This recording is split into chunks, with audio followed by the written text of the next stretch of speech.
వాస్తవం. కాళేశ్వరం ద్వారా ఇప్పటిదాకా ఒకటి కాదు రెండు కాదు ఏకంగా 240 టీఎంసీల నీటి వినియోగం జరిగింది. ఇది అక్షర సత్యం. దానివల్ల 20 లక్షల ఎకరాలకి మనం ఏం చెప్పడం కాదు. శాసనసభలో అక్బరుద్దీన్ ఓవైసీ గారు అడిగినారు, మీరేమో కాళేశ్వరం ద్వారా ఒక్క ఎకరానికి నీళ్ళు రాలేదని చెప్తున్నారు, మరి మీరు ఇచ్చిన పుస్తకంలోనే 20 లక్షల ఎకరాలకు నీళ్ళు ఇచ్చినట్టుగా ఉన్నది, ఏది నమ్మాలా? మీ ప్రభుత్వానికి కనీసం కుడి చేయికి ఎడం చేయికి సయోధ్య ఉన్నదా అని స్వయంగా ఇవాళ మీ మిత్రపక్షంగా వ్యవహారం చేస్తున్న అక్బరుద్దీన్ ఓవైసీ గారు కూడా అడిగే పరిస్థితి వచ్చింది అంటే మీరు అర్థం చేసుకోండి. అట్లాగే అక్బరుద్దీన్ ఓవైసీ గారు అడిగినారు మొన్న, కాళేశ్వరం ఏదో కొట్టుకుపోయిందని మీరు అంటున్నారు, కానీ అక్కడ 12 లక్షల క్యూసెక్కుల వరద వచ్చినా నిక్షేపంలాగా ఉన్నది కదా బ్యారేజీ, మీరు అన్నట్టుగా ఏం లేదు, మీరు చెప్పేది తప్పు అనే మాట కూడా అక్బరుద్దీన్ ఓవైసీ గారు అడిగినారు. అట్లాగే ఆయన ఇంకొక మాట కూడా అడిగినాడు, 20 నెలలుగా ఎందుకు రిపేర్ చేస్తలేరు మీరు, ఎందుకు మీరు ఇన్ని రోజులు రిపేర్ చేయకుండా ఉన్నారు అనే ప్రశ్న కూడా వారు అడిగినారు. ఇంకొక మాట కూడా ఈ సందర్భంగా ఇదే అవకాశంగా నేను తెలంగాణ ప్రజలకు కూడా విజ్ఞప్తి చేస్తా ఉన్నాను. మొదటి రోజు నుంచి కాంగ్రెస్ రాహుల్ గాంధీ నుంచి మొదలు పెడితే గ్రామ స్థాయిలో ఉండే కాంగ్రెస్ కార్యకర్త దాకా ఒకటే మాట, 1,00,000 కోట్ల కుంభకోణం, 1,00,000 కోట్ల కుంభకోణం. చివరికి వాళ్ళ పిల్లనిచ్చిన మామ రేవంత్ రెడ్డి గారికి, పద్మారెడ్డి గారు, ఆయన చెప్పారు 94,000 కోట్లు ఖర్చు అయిన ప్రాజెక్టులో ఒకవైపు నీళ్లు కనబడుతుంటే 94,000 కోట్ల ఖర్చైన ప్రాజెక్టులో 1,00,000 కోట్ల కుంభకోణం ఎట్లా జరుగుతుందండి, ఇది రాజకీయ ఆరోపణ తప్ప ఇంకోటి కాదు అని పిల్లనిచ్చిన మామ కూడా నవ్వుతూ కొట్టిపాడేసినా కూడా ఇంకా ముఖ్యమంత్రి గారి బుద్ధి మాత్రం మారడం లేదు. వాస్తవం ఏంది, 94,000 కోట్లు ఖర్చు అయినాయని మీ ప్రభుత్వం కూడా చెప్తా ఉంది. బీఆర్ఎస్ ప్రభుత్వం ఉన్నప్పుడు కాళేశ్వరం ప్రాజెక్టు కోసం 93,769 కోట్లు, దాదాపుగా రౌండ్ ఆఫ్ చేస్తే 94,000 కోట్లు ఖర్చు అయినాయని మీ ప్రభుత్వం చెప్పింది. అందులో మేడిగడ్డ బ్యారేజ్ ఖర్చు ఎంత? 4,000 కోట్లు. 4,000 కోట్లలో మన హరీష్ రావు గారు వివరంగా చెప్పినారు. ఏది శాసనసభలో 4,000 కోట్లలో భూసేకరణకు ఎంత అయింది, రిటైనింగ్ వాల్స్ కన్స్ట్రక్షన్కి ఎంత అయింది, ఓన్లీ ఆ బ్యారేజ్ ఏదైతే సిమెంట్ స్ట్రక్చర్ ఉందో దానికి ఎంత అయింది లెక్క తీస్తే మరి 85 పిల్లర్లు ఉండే ఆ బ్యారేజ్ ఖర్చు అయింది 1,500 2,000 కోట్లు. అందులో ఎన్డీఎస్ఏ రిపోర్ట్లు కూడా ఏం చెప్పినారు, కేవలం 7th బ్లాక్ ఒక్కటి పునర్నిర్మాణం చేస్తే చాలు అని చెప్పారు. మరి 7 బ్లాకుల్లో ఒక్క బ్లాక్ దెబ్బతింటే ఆ మొత్తం 7 బ్లాక్లకు 1,500 2,000 కోట్లు ఖర్చు అయింది అనుకుంటే ఒక బ్లాక్ కోసం ఎంత అవుతుంది, 250 300 కోట్లు ఖర్చు అవుతుంది. ఆ 250 300 కోట్లు కూడా ఒక్క రూపాయి కూడా ప్రభుత్వం పెట్టే అవసరం లేదు, ఒక్క రూపాయి కూడా ప్రజల సొమ్ము వృధా చేసే అవసరం లేదు. ఆ ఏజెన్సీయే నేను కడతానంటూ ముందుకు వచ్చింది. మరి ఇవాళ నేను ముఖ్యమంత్రిని రాష్ట్ర ప్రభుత్వాన్ని అడుగుతున్నా, ఎక్కడైంది వృధా ప్రజల సొమ్ము? ఆ ఏజెన్సీ మళ్ళీ తిరిగి పునర్నిర్మాణం చేస్తానంటుంటే 2 ఏళ్లుగా దాన్ని పండబెట్టింది మీరు, పడావ పెట్టింది మీరు, కిందికి నీళ్ళని తీసుకుపోయి బనకచర్ల కట్టుకోవడానికి ఫెసిలిటేట్ చేస్తున్నది మీరు.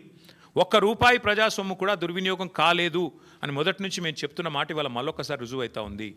94,000 కోట్లలో మిగతా అంతా బాగానే ఉంది. అన్ని రిజర్వాయర్లు బాగున్నాయి, పంప్ హౌజులు బాగున్నాయి, సబ్స్టేషన్లు బాగున్నాయి, కాలువలు బాగున్నాయి, సొరంగాలు బాగున్నాయి, అన్నీ బాగానే ఉన్నాయి, అన్నీ నడుస్తున్నాయి. వాళ్ళ నీళ్లు పరవలు దుంకుతున్నాయి. మా వాళ్ళు నిన్నగాక మొన్న అక్కడ పోయి జలాభిషేకాలు కూడా చేసినారు. ఇవన్నీ ఇట్లా ఉంటే 94,000 కోట్లలో 250 కోట్లు మళ్ళీ నష్టం జరిగితే దాన్ని ఆ ఏజెన్సీయే పెట్టుకుంటానని ముందుకొస్తే ఇవాళ 1,00,000 కోట్ల కుంభకోణం అని అబద్ధాలు ప్రచారం చేసినందుకు ముఖ్యమంత్రి రేవంత్ రెడ్డి గారు, కాంగ్రెస్ పార్టీ ముక్కు నేలకు రాసి ఈ రాష్ట్ర ప్రజలకు క్షమాపణ చెప్పాలి.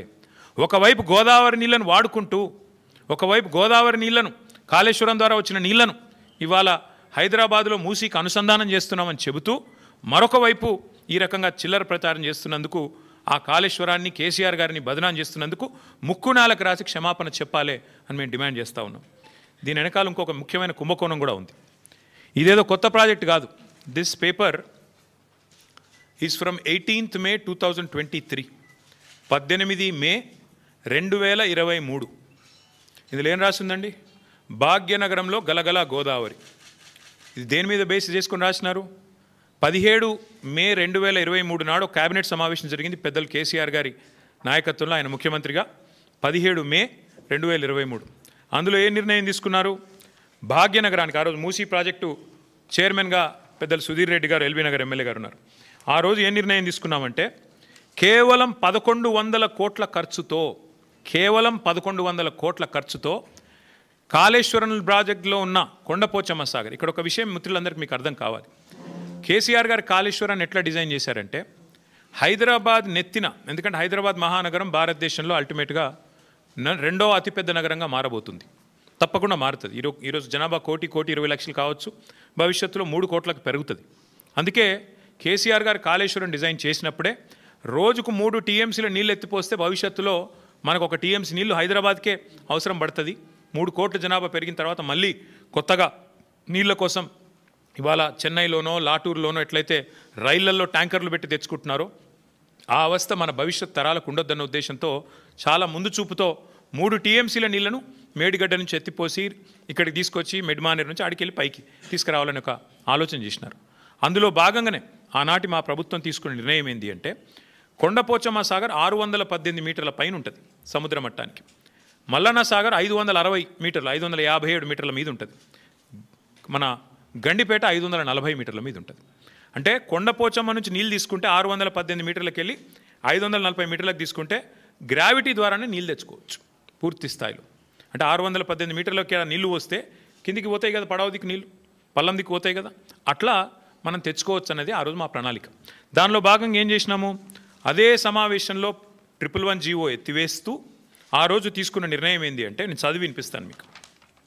కాళేశ్వరం ప్రాజెక్టులో భాగంగా 15 టీఎంసీల సామర్థ్యంతో నిర్మించిన కొండపోచమ్మ సాగర్ నుంచి సాగునీటి కోసం సంగారెడ్డి కాలువ నిర్మిస్తున్నారు.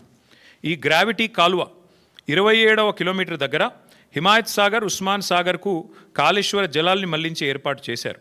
సంగారెడ్డి కాల్వ గరిష్ట వరద ప్రవాహ సామర్థ్యం 5054 క్యూసెక్కులు కాగా ఇందులో సాగునీటికి 4354 క్యూసెక్కులు కేటాయించారు. మిగతా 700 క్యూసెక్కులను జంట జలాశయాలకు తరలించి మూసీ ప్రక్షాళనకు కేటాయించారు. సంగారెడ్డి కాల్వ 27వ కిలోమీటర్ నుంచి మళ్లించే కాళేశ్వర జలాలని సమీపంలో ఉన్న రావల్కోల్ చెరువుకు తరలిస్తారు.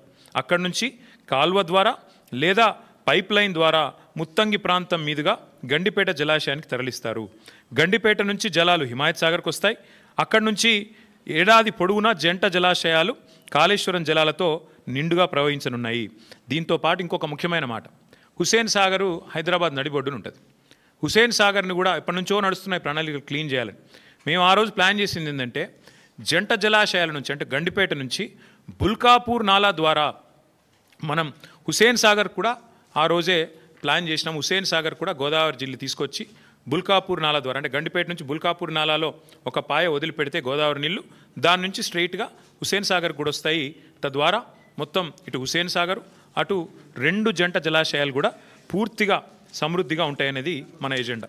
This is from 17th May 2023 cabinet in KCR government. కేవలం 1100 కోట్ల రూపాయలతోనే ఈ పని చేయవచ్చు. ఇవాళ ముఖ్యమంత్రి ఏం చేస్తున్నారు, ఈ ప్రభుత్వం ఏం చేస్తున్నది, ఇవాళ మీరు పేపర్ యాడ్ చూడండి. కొండపోచమ్మ దగ్గర మేము సోర్స్ పెడితే దాన్ని కట్ చేసినారు, తీసేసినారు. కారణం లోగుట్టు పెరుమాళ్ళకెరక అని వారికే తెలియాలి, మాకు తెలియదు. 1100 కోట్లతో అయిపోయే ప్రాజెక్టును ఇవాళ 7380 కోట్లు 90 కోట్లు అంటే దాదాపు 7 రెట్లు పెంచేసినారు. ఎవరి కోసం, ఎందుకోసం చెప్పరు, సమాధానం రాదు.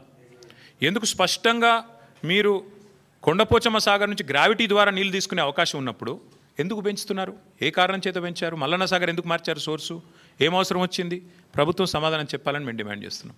మొన్న మీరు ఉత్తమ్ కుమార్ రెడ్డి గారి మాటలు విన్నారు శాసనసభలో.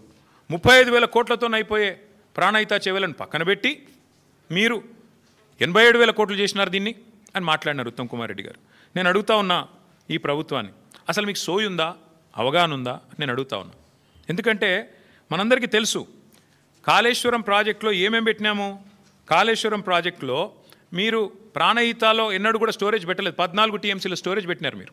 అదే మేము 141 టీఎంసీల సామర్థ్యంతో 15 రిజర్వాయర్లు నిర్మాణం చేశాం.